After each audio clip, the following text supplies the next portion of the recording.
In this video, we'll be checking out some Reddit posts that I came across that I thought were pretty unnerving. Now let's not waste any time with any useless exposition and let's jump straight into the video. I came home to find this in my driveway. I don't want to touch it. Imagine you just coming home one day only to find a random casket just sitting there. Well, this happened to user Kamaletti, and this was posted November 23rd, 2014. I remember when I first found this post, I was just like, that's it? Like, I kind of want to see what's inside because like, what if there's a body inside of there or something like? But as per usual with these kinds of posts, I started scrolling through some of the comments and the very first one caught my attention due to the lack of context I had going into this post. User Hailed the 9 was going on about some key along with coordinates and carrying out some quest in Germany. I'm definitely missing something, so I kept on scrolling. I eventually stumbled across this comment posted by the OP saying the following. Yes, you're right, OP must deliver. Here goes nothing. Edit, there's a bunch of screws on top, gotta get the screwdriver. Upon investigating the outside of it by touching it and moving it, I heard a small object knock on the inside of it. Definitely not a body. Update soon with that screwdriver. This is what I found inside. This is what's inside the casket, and admittedly it's kind of underwhelming at first glance, but when you take a closer look you can see both a key and the coordinates that were mentioned from the comment from earlier. Naturally, we need to be asking the question, where the frick do these coordinates take us? And the comment below the one OP posted with the Imgur link answers that question for us. Sandweiler, Luxembourg. Specifically to a cemetery, a user named Pa79 actually went there. Okay. I went to the coordinates that were on the paper sheet in the coffin. I took pictures. A small path through some woods gives you some information about this place and leads to the entrance. There's a plan of the cemetery and the coordinates are on either field H or O. Google Maps /Earth shows fields G/F, but isn't that exact. The coordinates are missing decimals, so an exact location isn't possible to tell. I went to the spot. It would have been very quiet, but there was some guy on a motorized leaf blower. No one else was around. When I arrived, everything looked normal. There weren't any people jumping from behind a tree yelling surprise. The coordinates were around that tree in the middle of the picture. I went to the nearest grave. There was another name on the back of the cross, but I forgot to take a picture. The nearest graves with flowers and candles on them were these two. If someone wants more information about people that were buried here or certain graves, there was a form at the entrance for a request. Now I'm assuming the next steps in all of this would have been to get info on the people from the nearest graves to the coordinates, but Pa79 doesn't seem to have any further updates on any of this and no further developments in regards to like the whole entire thing have been made. But if you ask me personally, I think it's like a marketing stunt or like an ARG or something like that. I am responsible for the deaths of several people.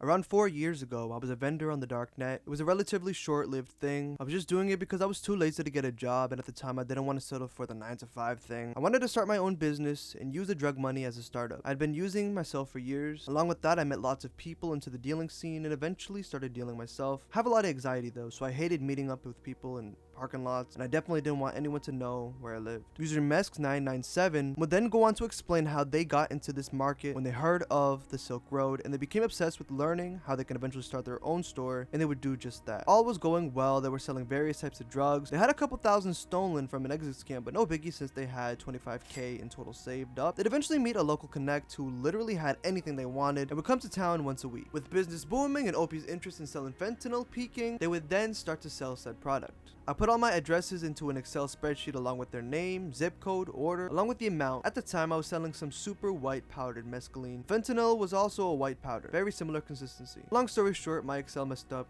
or I messed up.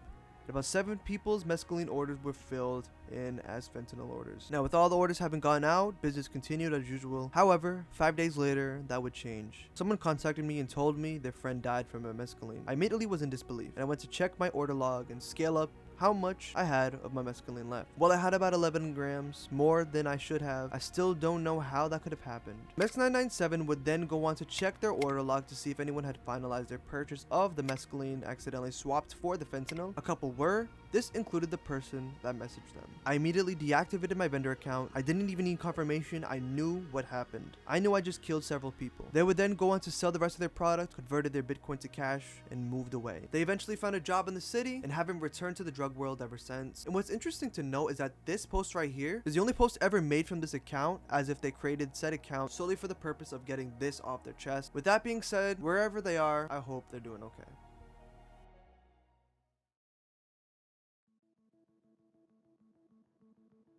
There was one night a few years ago when about 4 of us randomly decided to try and explore the inside of one of these bridges, as one person in our group had observed a manhole cover nearby which we believed to be the entrance. Upon closer inspection, we discovered that several tools would be required in order to gain entry. And enter inside said manhole they would. The now deleted user goes on to explain the weird things that they found within inside the bridge, such as the single fold chair facing the wall, a partially torn page from a magazine that featured a naked woman on it, and more disturbingly, said page from the magazine had her eyes cut out from the page. However, it wasn't just like hastily cut out like whatever, but it was like the person that cut the eyes out actually like sat down and did it with precision. And lastly, the moment they knew that they had to get the frick out of there is when they found a contraceptive drenched in blood. Now there's more to this story, but this all happened when OP and their group were all kids. The part I wanted to highlight, however, is when some of them actually returned as adults, so let's dive into that. I'd forgotten that the passageways don't actually run all the way through the structure. It's sealed off at the midway point, so the slight dip above the supporting pillars is where the sinisterness took place. This makes me wonder, is there anything untoward the other side? If you look closely, my friend's left hand can be seen gripping the rung, the rest of him disappearing into darkness. Here on the left, you can see a makeshift bed which they found. Right here is presumably the sheet used to sleep on said bed. Going further, there's a slight opening. A lock was found on the floor, a used candle was found, a random piece of rope, a strange liquid, feces, which I'm not gonna show you. But seeing all of this, someone probably at one point was living there. Towards the end room, a piece of crime scene tape was found. The narrow entrance to the final opening. At this stage, even with 2 powerful torches, you honestly could not even see if there was anything / anyone. Upon entering the end room, the first thing found was a knife, magazine pages which I won't be showing here, a random pile of stuff, a nail, a melted candle on the wall, a random ripped magazine page. Isn't that the single fold chair that was mentioned before, the one they found as kids? Well, I assume it was because they actually referred to it as the devil's chair. And although it is a strange place, this can be potentially a look into someone's home who was possibly homeless at one point living here. Although the images are bright, the user makes it clear that it's merely flash, making it so that everything is seen. But besides that, this place is completely devoured in darkness, making me wonder how someone could find comfort in such a place. Well, at least on the other side, there's this beautiful view. I appreciate you all so much. But anyways, once again, thank you guys so much for watching. I appreciate each and every single one of you who watch these videos. And until next time, deuces. When I'm on YouTube, I be like Swanene, eating my chicken noodle soup just like Swanene.